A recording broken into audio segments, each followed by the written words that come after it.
आज बात करते हैं फंगल इन्फेक्शन की, क्योंकि ये समय जो चल रहा है, अभी बरसात के मौसम के बाद बहुत से लोगों को दाद, खाज, खुजली, एक्जिमा, यानी कि कई तरह की स्किन में बीमारियां हो जाती है।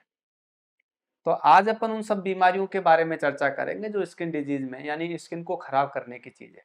उनको हम लोग अंग्रेजी भाषा में फंगल कहते हैं, फंगस इन्फेक्शन कहते हैं, यानी फफूंद का एक उगना या फफूंद का होना कहते हैं।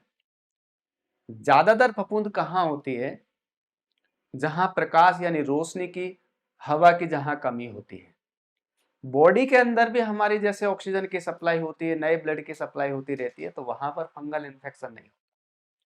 तो आप अक्सर देखेंगे कि फंगल इन्फेक्शन किन लोगों को होता है, कहाँ कहाँ होता है?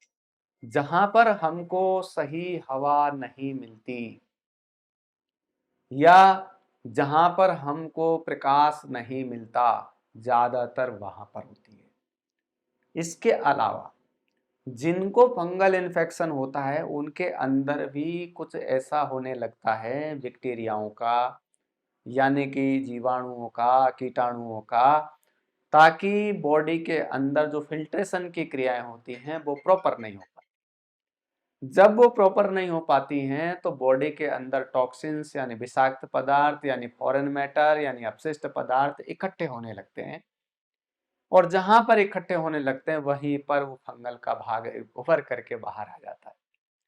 जैसे आपने देखा होगा, किसी का दाद हो जाता है, बहुत बड़ा पार्ट गोल हो जाता है, किसी का खुजली होकर के पूरे शरीर में स्किन काली होने लग जाती है, ददोड़े जैसे मोटी मोटी सी, किसी के बहुत ज़्यादा खुजलियाँ चलने लग जाती है।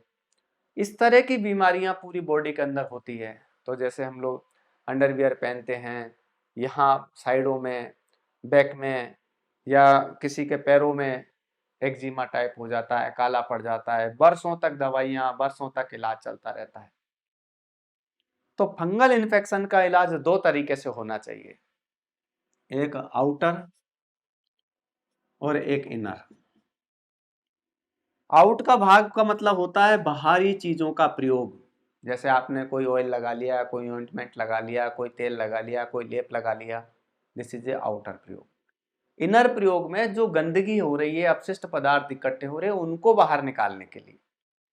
तो हमारा स्किन फंगल इन्फेक्शन जो होता है ये स्किन के भाग में होता है, और स्किन का संबंध हमेशा यूरिन से होता है, यानी कि पानी से होता है।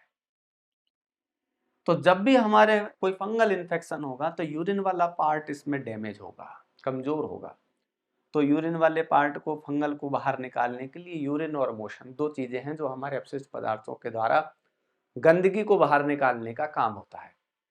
तो फंगल इन्फेक्शन में यूरिन को लाने वाली चीजें, तो जैसे नींबू पानी, ये अच्छा यूरिन लाता है।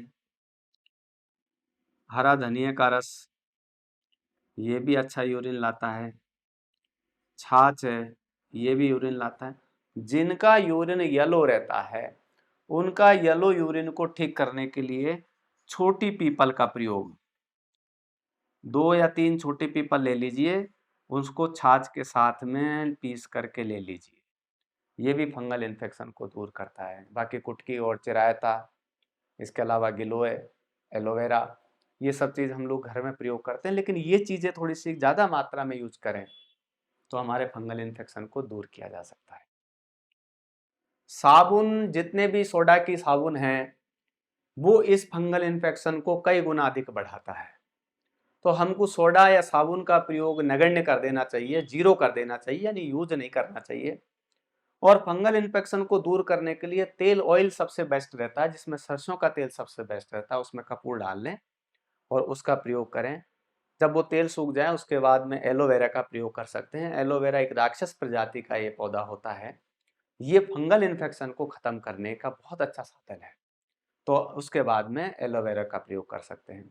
एलोवेरा भी जब कभी कभी किसी किसी को ज़्यादा इफेक्टकारी नहीं हो पाता तो उसके ऊपर हम लोग जो आपने देखा होगा घरों में पाउडर लगा देते हैं, हम जब शुरू में बच्चे थे, जब अड़ाइयाँ होती थी, उस पाउडर का प्रयोग भी इस फंगल इन्फेक्शन के ऊपर, तेल, ऑयल, ऑयल के बाद में एलोवेरा, उसके बाद में उस पाउडर का प्रयोग कर सकते हैं। तो बाहरी प्रयोग में ये प्रयोग कर सकते हैं, आंतरिक प्रयोग में ये प्रयोग करें। इससे आपका फंगल इन्फेक्शन दूर हो जाएगा। और सबसे बेस्ट, हवा और सूरज की रोशनी उस पार्ट को प्रॉपर मिलनी चाहिए। आज इस फंगल इन्फेक्शन के साथ इजाज़त दीजिए। और डॉक्टर छैल बिहारी शर्मा में उदयपुर कंचन सेवा संस्थान से ऐसे नए नए वीडियो के साथ में जो भी ईश्वर ने ज्ञान दिया है उसके साथ में हम लोग मिल करके कुछ नया करने का प्रयास करेंगे।